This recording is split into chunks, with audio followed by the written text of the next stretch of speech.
All right, welcome back, everybody. All right, we're going to talk about theorizing the difference from multiracial feminism. Um, and really, we're going to talk about this article a little bit in conjunction with the one we just did, right, when we were talking about the intersectionality framework. This one takes intersectionality and looks at it just a tad bit differently. Just a second, let me share my screen. That way you guys can see what I'm seeing. All right. So this one's important because, again, it's talking this one re-emphasized all those things we were talking about, how in essentializing the idea of women just really misses the mark, especially when we're talking about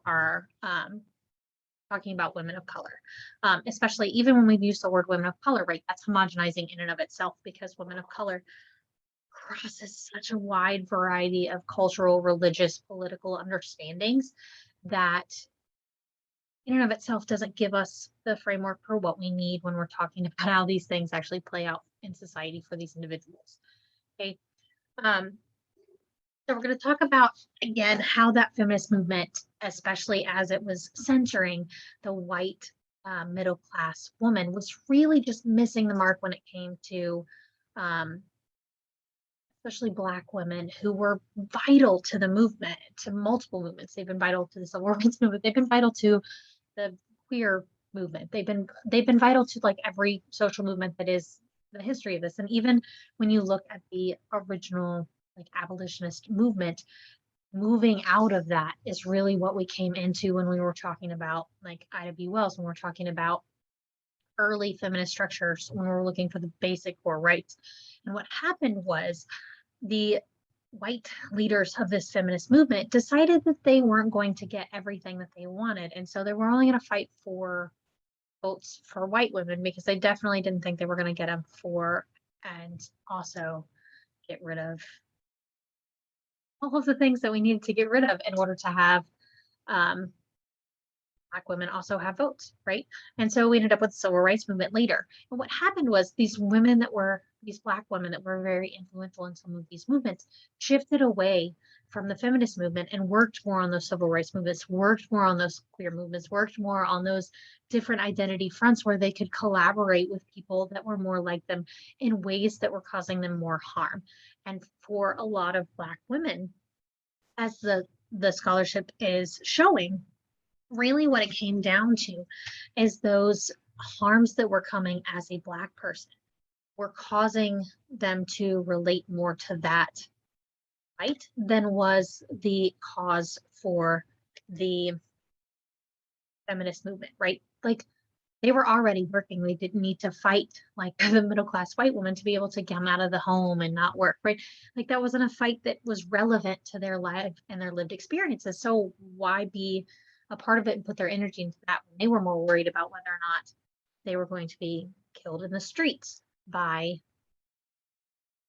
mobs of white people? So we needed to really restructure the feminist movement to really come back to understanding those multiple perspectives of what woman was, how those identities were framing, how other identities were framing what woman was, and what those women needed out of society. And we're still working on this, right? Like this has been a grievance and something that the feminist movement is still needing to really adjust, switch, and like really hammer into those gears of making sure that these other identities and these other hierarchical structures and power structures that we have in the US especially are being called into question. It's why we end up with Black Lives Matter movement, where a bunch of very queer and straight Black women got together and said, hey, listen, our lives are at stake here.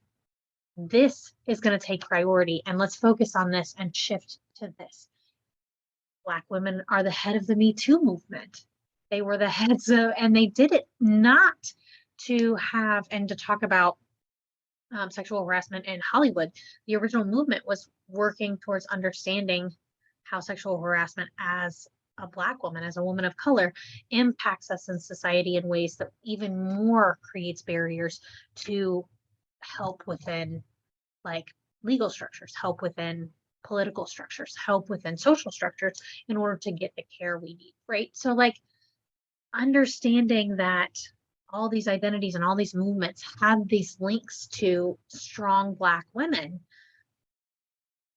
but they were having to choose other identities and other categories to really fight for because that feminist movement was not giving them the space to do so.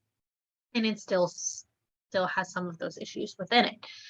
And so we really need to understand too that what this is saying is not that gender is the dominant social hierarchy in America that operates. It's that race is the dominant social hierarchy that operates.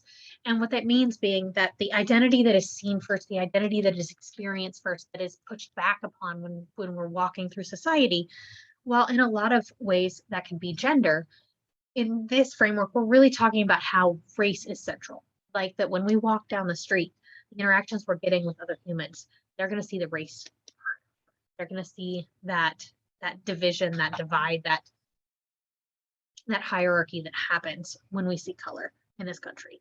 And that's very, like, it's important. It's important to understand that when we're looking at these social hierarchies in any given moment, again, that context frames how society sees us and how it's going to impact our day-to-day lived experiences and our safety, right? And so when we're reading through this, we're really talking through how these things are impacted in different ways, right?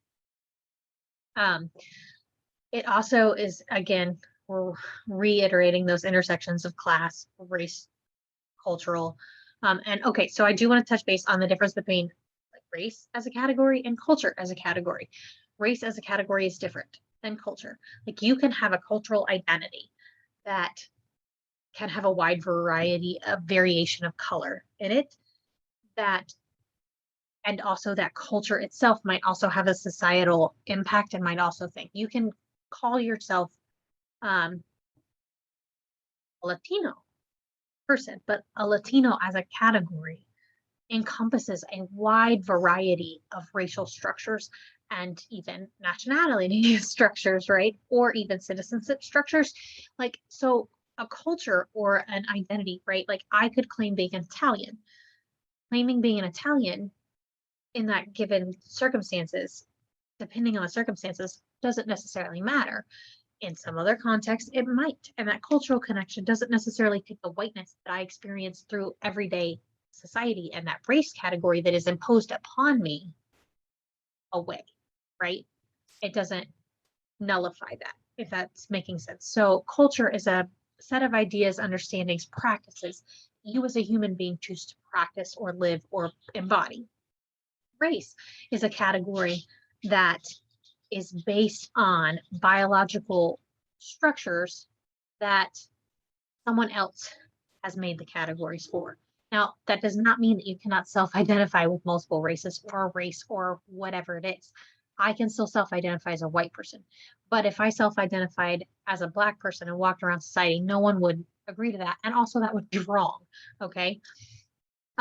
So understanding that race is not necessarily as much of something that can be, society imposes it upon you with much more force than some of the other categories. Now we're going to talk about how gender is done in similar ways and how those categories are also imposed on you in very, very strict ways that can cause and create harm. But when we walk through the world, some of the basic categories that are seen are race, as we're talking about here first, gender, as we're talking about here first, and we can probably pinpoint some of the class descriptions that we also are pinpointed at in very particular ways. Again, this is going to focus on why the homogenization of social categories is not a good idea, and why those variations matter. Okay, read into it. It's great. They did a great job kind of explaining this. They have another emphasis on intersectionality. They interplay. Doggies joining us, so if you hear some barking, I apologize. But so we have some interplay. Again, they want to emphasize that interplay between social structure and agency, right? And this is again getting back to how society imposes something upon you as opposed to you opposing something and embodying something within society. And those two things are different. That lack of agency or ability to center your agency depends on your ability to have kind of where you fit in a social hierarchy and where you are and what the interaction is within that societal, right? Okay, I hope I'm explaining that correctly. I also want to get to the methods because they're talking about how to use intersectionality, how to use this multiracial framework to kind of do research or to kind of move forward with it. And that's, again, highlighting the lived experiences as evidence of change within one's own image or among a marginalized group of women or a marginalized group of people in any given racial setting, right? So this is talking about specifically racialized women. However, we're also doing that in a way that it's talking about how within those groups, what that image is and how they experience the world changes, right? It's not homogenous. It depends on context. It depends on the resiliency. It depends on community. It depends on where you're at, right? And using the lived experiences as evidence for that, then is less of me explaining their world and how they might experience the world, and more of highlighting their words, their experiences, their lives in a way that does so without speaking for, but speaking with, or more importantly, them getting to speak for themselves and do their own research and have the ability to be valued in a way that matters, right, in research. And I think that that's important.